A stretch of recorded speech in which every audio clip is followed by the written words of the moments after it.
कहाँ मुलाकात कहाँ हुई, बैठे कहाँ थे अभी? बोले वृंदावन में थे ना। भक्ति महारानी यमुना तट पर बैठी थी, ज्ञान वैराग्य बूढ़े थे तो वृंदावन में थे। अब सत्कर्म की खोज में ध्यान दीजिएगा सज्जनों, सत्कर्म क्या है? आकाशवाणी ने कहा कि कोई संत जन आपको बताएंगे सत्कर्म क्या है। तो सत्कर्म की खोज में जैसे नारद जी गए संतों के आश्रमों में। अब देखो जी, कुछ एक तो संत ऐसे भी बने थे उस समय की बात, विचार करते हैं देखो इतना अपना वैभव है, इतना प्रतिष्ठा है।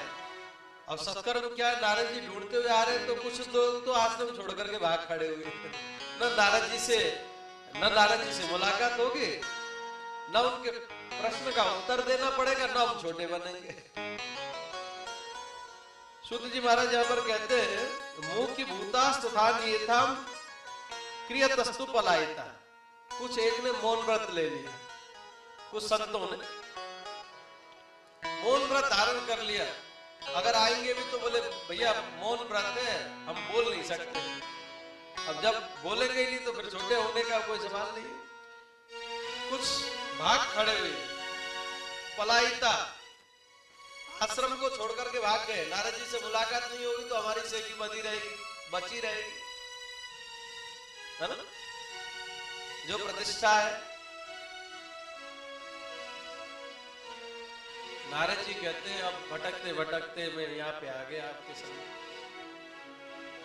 अब कोई संत ने तो बताया नहीं, अब आप ही चार संत मिले हो, आप ही बताओ दुख का कारण मेरा ये है। वो आकाशवाणी ने जो कहा सत्कर्म करो, वो सत्कर्म क्या है आप ही बताएं। अब आपसे बड़ा संत कौन भला होगा? तो हे संत भगवान, आपके चरणों में मैं प्रणाम करता हूं, आप ही बताइए। तब यहाँ पर सज्जनों चार कुमार कहते हैं, नारद जी ने कहा इदानी भूरि भाग्येन भवद्भि संयोगो संगमो भवत कुमारा ब्रह्मदाम शीघ्रम कृपा कृत्वम ममो परि। नारद जी ने कहा कि आप मेरे ऊपर कृपा करिए, आपकी प्राप्ति हो गई, आपके दर्शन मुझे हो गए तो अब मेरा दुख दूर हो जाएगा, ये मुझे पक्का विश्वास है। क्योंकि सदा वैकुंठ लीला हरि कीर्तन तत्परा, जो आप नित्य प्रति भगवान तक पहुंच है आप लोगों की, आप साधन नहीं हो।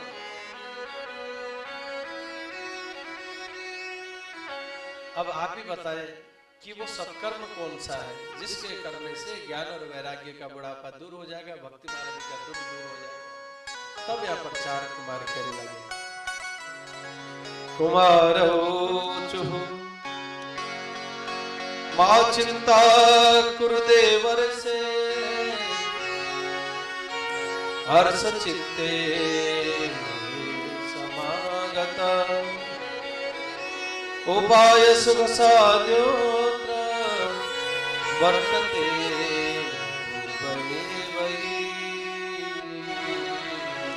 वर्तते।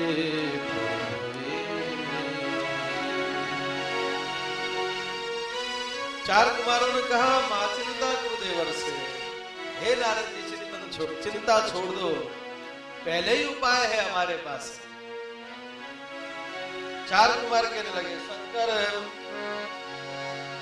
सत्कर्म सूचको नूनम ज्ञान यज्ञास्मृतो बुधई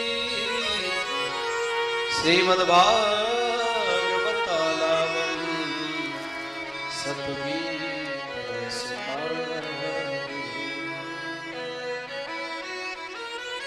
सत्कर्म के बारे में आपने पूछा है तो देखो पहले से तैयार है। सुखदेव जी महाराज के मुखार बिंद से निश्चित जो 7 दिन की श्रीमद् भागवत की कथा है यही सत्कर्म है, यही कर डालो, बस ज्ञान वैराग्य का बुढ़ापा दूर हो जाएगा, भक्ति महारानी का दुख दूर हो जाएगा। जीवन में भक्ति ज्ञान वैराग्य की वृद्धि कहां से होगी सज्जनों? श्रीमद् भागवत से। अब ध्यान दीजिएगा सज्जनों, नारद जी ने कहा, बोले महाराज वेद वेदांत पाठेस्य गीता पाठे प्रमोदिनीम भक्ति ज्ञान विरागाणम नोदतिष्ठन्त्यकम यदा श्रीमद् भागवत लापः तत्कथम बोधविष्यति तत्कथासु द वेदार्थ श्लोके श्लोके पदे पदे। यहाँ पर थोड़ा सा नारद जी के हृदय में एक अविश्वास, बोले वेद वेदांत का पाठ मैंने किया, जबकि मैं भी जानता हूं कि वेद वेदांत का, वेद रूपी कल्प वृक्ष का पका हुआ फल श्रीमद् भागवत है। तो वेद वेदांत के पाठ से ज्ञान वैराग्य का बुढ़ापा दूर नहीं हुआ तो भागवत से क्या होगा। आज चार कुमार कहने लगे, नारद जी आपने अभी कहा वेद रूपी कल्प वृक्ष का पका हुआ फल भागवत है, जरा ये बताओ आम का फल बहुत अच्छा होता है और फल इतना अच्छा है और हम पत्तों को चबाने लगे, उस वृक्ष के टहनियों को चबाने लगे तो क्या आनंद आएगा। भैया माइक वाले भैया आप ये फोन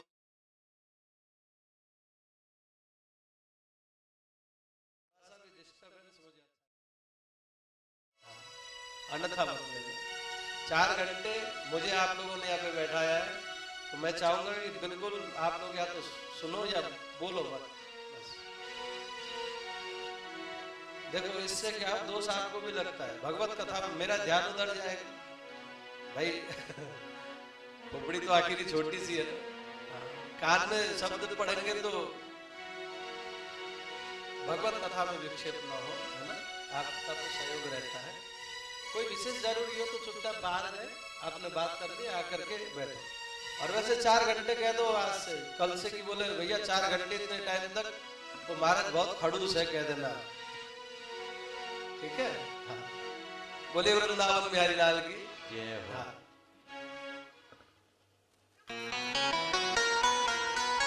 क्या कह रहा था, भूल गया क्या कह रहा था। भूला नहीं हूं मैं, ये देख रहा था श्रोता हमारे कितने सुनते हैं कि नहीं। सुनते हैं भाई। आम के फल में जो स्वाद है वो पत्तों में नहीं आ सकता है ना, जबकि वो पत्तों से ही, टहनियों से तो रस गया फल तक। जो फल में सामर्थ्यता है वो पत्तों में कतई नहीं हो सकती। अब यहाँ पर बहुत से उदाहरण दिए, देखो नारद जी, इक्षुणामपि मध्यांत शर्करा व्याप्त तिष्ठति। ईख में, गन्ने में शक्कर व्याप्त है, गन्ने से ही शक्कर बनती है। पर पेड़ा बनाना हो तो हमारे घर में अगर चीनी नहीं है तो फिर हम कहें कि भैया गन्ने काट के ले आओ, उसको डाल देते हैं तो पेड़े नहीं बनेंगे। बनेंगे और बन भी जाए तो अच्छे नहीं बनेंगे। उसके लिए तो स्पेशल चीनी चाहिए जो कि गन्ने से निर्मित है। अच्छा, दिया जलाना हो तो घी चाहिए।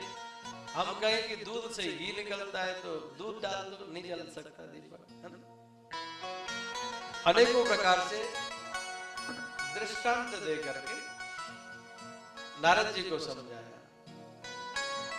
नारद जी समझ गए। नारद जी ने प्रणाम किया, हे संत भगवान मेरे समझ में आई आपकी बात। भाग्योदयेन बहुजन्म समर्जितेन सत्संगमं च लभते पुरुषो यदा वै अज्ञानेन कृतमो मदान्धकार नासं विद्यायते विवेक। नारद जी महाराज कहते हैं भाग्योदयेन बहुजन्म समर्जितेन, हे संत भगवान जन्म जन्मांतरों के भाग्यों के उदय होने पर ही सत्संग की प्राप्ति होती है और सत्संग से ही ज्ञान की प्राप्ति है। बिनु सत्संग विवेक न हो, बिनु सत्संग विवेक न हो, बिनु सत्संग विवेक न होए, बिनु सत्संग विवेक न होए। राम कृपा बिनु सुख न सोए, राम कृपा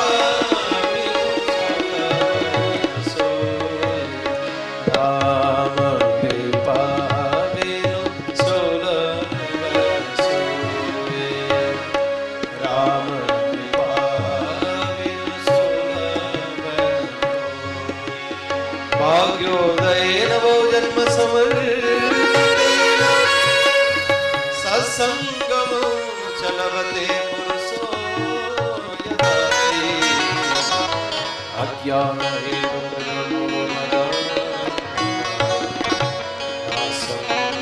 विदाय तदोदयते।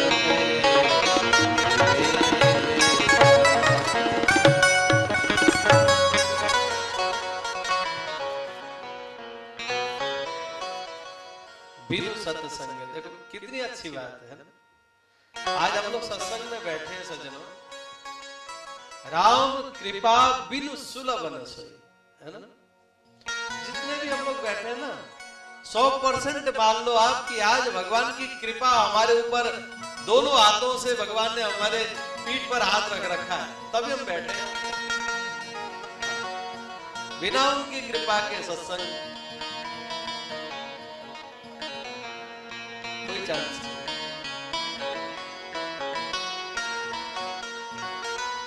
धन्यवाद करें उन अपने अपने इष्टों को सज्जनों, जिनकी कृपा से ऐसा क्षण जीवन में आया है।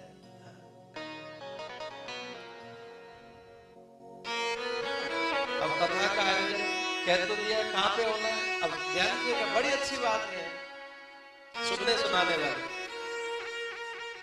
देखो बद्री विशाल में मुलाकात हुई, बद्री विशाल क्षेत्र है ना,